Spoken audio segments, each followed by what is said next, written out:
So Yeah, stop. exactly. Well, we've touched on oils, we've touched on sugar. In my opinion, those are two of the biggest things I see wrong in most people's diets. Another thing is the ever so controversial topic of grains.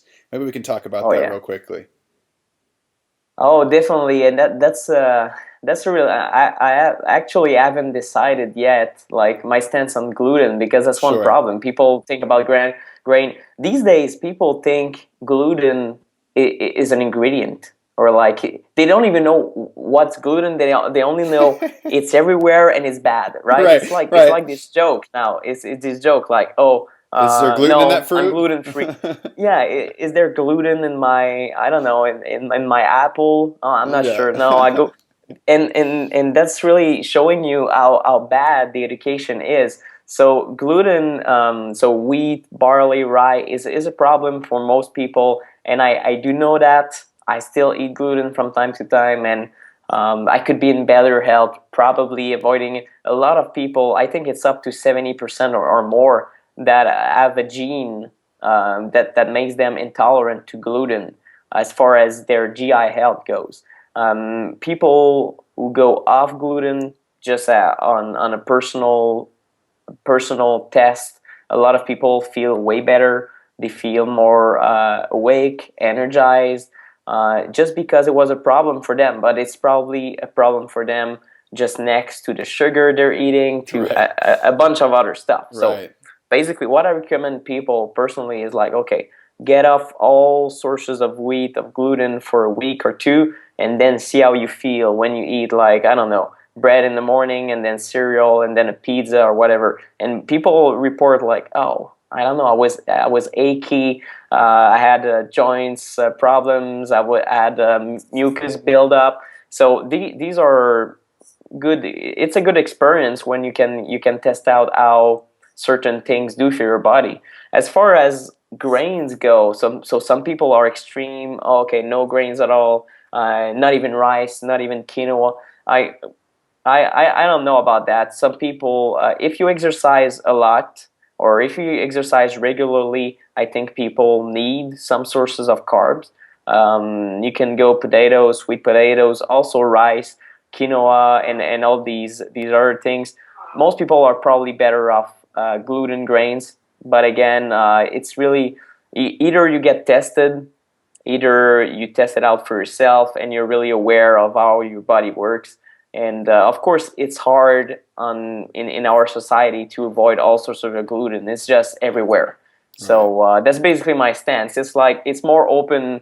I'd say open-minded than some people in the paleo realm that are like, "Oh Yeah. my God, it's evil, right? You have to stop eating it." It's hard. It's hard for a lot of people. And Jen and I, we really talk to the average person who's trying to get healthy and not necessarily people want to get into a dogma or like a way of eating for the rest of their lives. Like I won't say I want to. That's not the first thing I would tell someone who has a really bad diet. It's not like, oh, you gotta avoid 100% gluten. I wouldn't do that. It's not how I would do things. Right, right. No, I'm glad you mentioned that too, because I call myself superficially gluten free, which means I try to avoid wheat and barley and rye Right. and, corn chips and things like that. They make their way into my diet from time to time. But I'm glad you mentioned just testing it out on yourself, because there are people out there who can easily tolerate that and probably have zero effect on that. And if Yeah. they fall into a fad diet, like, the gluten free thing is really shaping to be a fad. Like my mother-in-law sees what my wife and I do, and she says, "Oh, I'm going to be gluten free." And then we walked in, and she was like eating some cereal, and we're like, and she's like, "This has gluten." It speaks to the education, like you said. She had no idea that, like,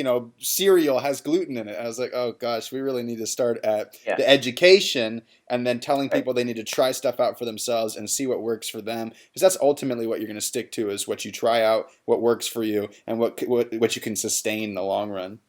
Definitely. And you know what? The problem is that gluten free is now popular. Yeah. Okay. And when something becomes popular, every marketer, food marketer, company under the sun jumps on board, and now it's a mess. Yeah. For example, you'll see, I don't know, tomato sauce, or I don't know, diced tomatoes, and you'll see gluten free.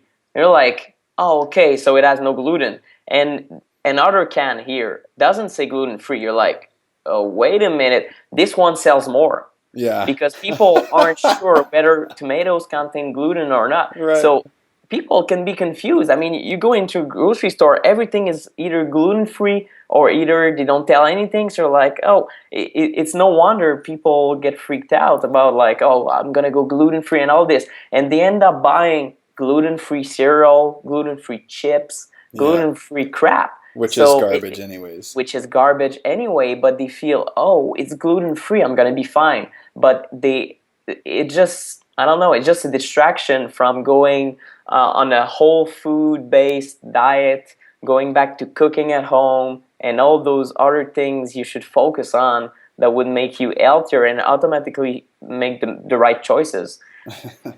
That's good, man. That's so funny.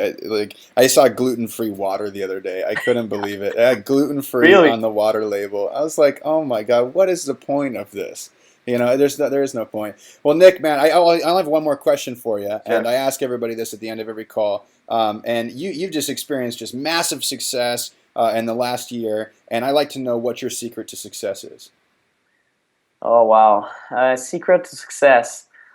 Secret to success is make your success inevitable. And I'll tell you what my mindset was when I created this book, this business, and this life.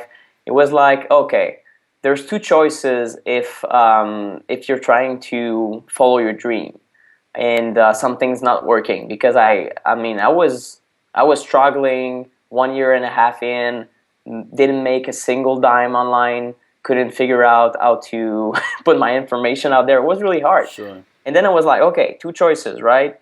Either you quit and you go back, I don't know, you go back to a job you don't like, either you continue your stuff and you don't take all risks, you don't go all in, you don't quit your job when you don't have any revenue, and nothing stupid here. But okay, I'll keep my job, but here I'm still pushing through. And you will connect with people, eventually with the right people.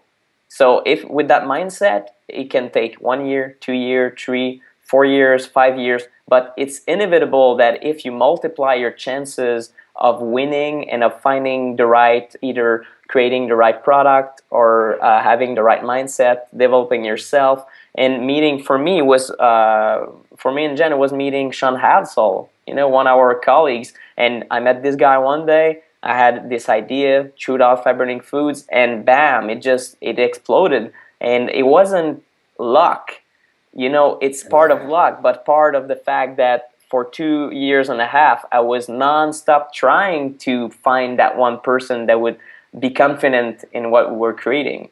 So if I had stopped after year one, I would still be in a job and I wouldn't be where I'm at. So basically, it's like never stop and know exactly where you're going.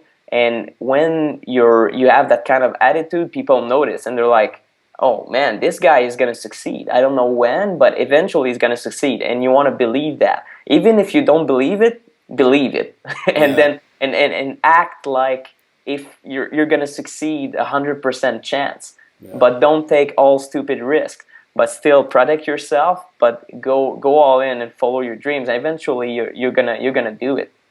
Yeah, you're smart, man. You're smart to do that, to just to go all in, to look for what you really could align with, like aligning with Sean Hatzel. I know even in the last year you've gotten coaching from John Berardi, and now you're doing coaching stuff with our mutual friend Vince Del Monte. I mean, Yeah, so you're on this constant search of self improvement and self exploration that I think so many people need to get on that train, and it's such a powerful message. So, Nick, definitely. man, thank you so much for your time today, brother. I really appreciate getting the call, and I'll post a link below the show. You guys can learn more about Nick's book, which I definitely recommend you check out. So, thanks again, Nick. Thanks, man.